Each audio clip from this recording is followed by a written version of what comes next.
Now let's discuss about the decision making factors. कौन से factors आपको ध्यान रखने की आपके लिए कौन सी स्कीम ज्यादा बेनिफिशियल रहेगी।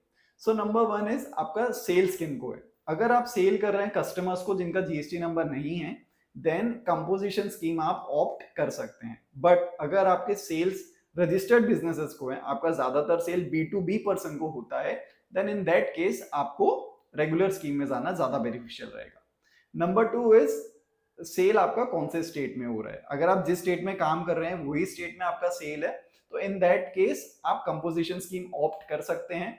बट अगर आप महाराष्ट्र के डीलर है एंड आपको महाराष्ट्र के बाहर माल सेल करना है, तो इन दैट केस आप कंपोजिशन स्कीम ऑप्ट नहीं कर सकते, आपको कंपलसरी रेगुलर स्कीम में ही जाना पड़ेगा। Number third is in case of regular scheme आप कस्टमर से अलग से जीएसटी चार्ज कर सकते हैं, जैसा कि हमने एग्जांपल में देखा था। But in case of composition आपको 1% कॉस्ट खुद बियर करनी है, आप अलग से कस्टमर से वो चार्ज नहीं कर सकते। And number fourth is this example, आपको ये कैलकुलेट करके देखना पड़ेगा as per your gross profit margin and आपका नेट प्रॉफिट कितना बन के आ रहा है।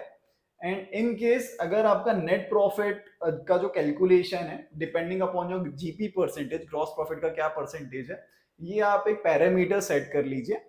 एंड इन केस आपका ये 1 करोड़ परचेज पे 10 लाख की प्रॉफिट आता है, तो आप वो कैलकुलेशंस करके चेक कर सकते हैं कि आपका कंप्लायंस कॉस्ट या नेट प्रॉफिट दोनों स्कीम में किस में कम से कम आता है। और आप फ्री हैं जो स्कीम में कम से कम आपका नेट कंप्लायंस कॉस्ट है एंड आपका नेट प्रॉफिट ज्यादा से ज्यादा रहे, बट आपकी कुछ जो कंडीशंस एक्ट में लिखी हुई है वो फुलफिल हो रही है, then you are free to opt on the scheme whichever is more beneficial to you.